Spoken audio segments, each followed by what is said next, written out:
नमस्कार, मैं नियाज खान और आप देख रहे हैं NMF news. PM Narendra Modi के सबसे बड़े आलोचकों की जब बात आती है तो इस लिस्ट में सबसे ऊपर यशवंत सिन्हा का नाम आता है। यशवंत सिन्हा पीएम मोदी को निशाना बनाने का कोई भी मौका नहीं छोड़ते हैं। यशवंत सिन्हा के राजनीतिक करियर पर संकट के बादल कब से छाने लगे, वे पीएम मोदी के सबसे बड़े दुश्मन कैसे बन गए, ये सब आपको इस वीडियो में हम आपको बताएंगे, तो अंत तक इस वीडियो को जरूर देखिएगा।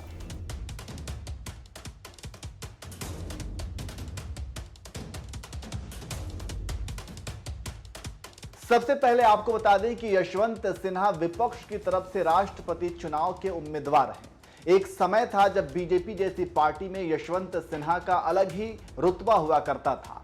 अटल बिहारी वाजपेयी की कैबिनेट में विदेश मंत्रालय का कार्यभार भी संभाल चुके हैं। इसके साथ साथ वे भारत के पूर्व वित्त मंत्री भी रह चुके हैं। तो इस तरह से आप समझ सकते हैं कि यशवंत सिन्हा बीजेपी में किस कद के नेता थे। लेकिन कहते हैं ना, समय बलवान होता है। राजनीति में कब क्या हो जाए कोई नहीं जानता। महाराष्ट्र में तख्ता पलट फिलहाल इसका जीता जागता उदाहरण है। यशवंत सिन्हा के साथ भी ऐसा ही कुछ हुआ। दरअसल एबीपी न्यूज के शो में यशवंत सिन्हा ने एक सवाल का जवाब देते हुए कहा कि 2014 से पहले जब नरेंद्र मोदी को बीजेपी की तरफ से पीएम का चेहरा पेश करने की कवायद चल रही थी, तो एक पत्रकार से उन्होंने कहा था कि मोदी के नेतृत्व में ही बीजेपी जीत हासिल कर सकती है। तब उनको मोदी ने खुद फोन करके शुक्रिया अदा किया था। उसके बाद दोनों नेताओं के बीच मतभेद कब शुरू हुए, चलिए अब आपको बता देते हैं।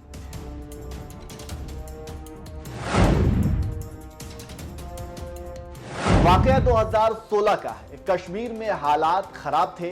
केंद्र ने एक डेलीगेशन वहां भेजा तो यशवंत सिन्हा भी उस डेलीगेशन में शामिल थे।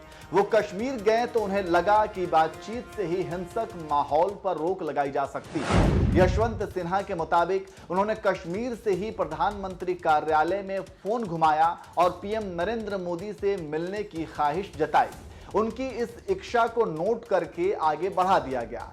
कश्मीर दौरे के बाद यशवंत सिन्हा दिल्ली लौटे, फिर से पीएमओ में फोन करके मोदी से मिलने का समय मांगा, लेकिन आज तक उन्हें प्रधानमंत्री की तरफ से मिलने का बुलावा नहीं आया। उसके बाद से ही दोनों नेताओं के बीच खटास पैदा होने लगी और 36 का आंकड़ा बन गया। यशवंत मानते हैं कि नोटबंदी देश का सबसे बड़ा स्कैम था। इसके जरिए सारा कालाधन सफेद कर दिया गया।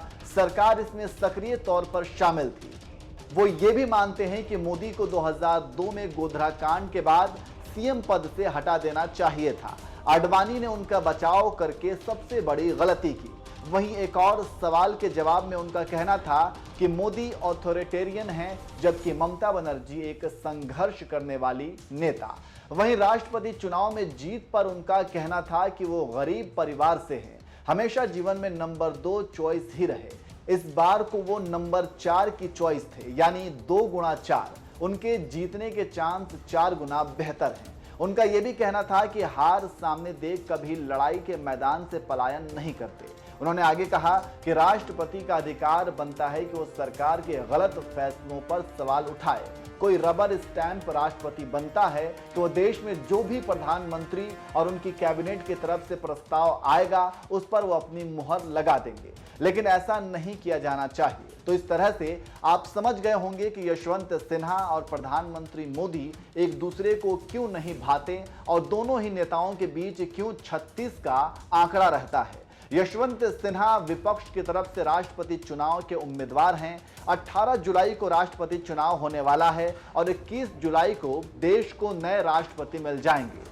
सत्ता पक्ष की तरफ से द्रौपदी मुर्मू उम्मीदवार हैं। आपको क्या लगता है, आप राष्ट्रपति के तौर पर किसे देखना पसंद करेंगे, द्रौपदी मुर्मू को या फिर यशवंत सिन्हा को? कमेंट करके आप हमें अपनी राय जरूर दीजिए।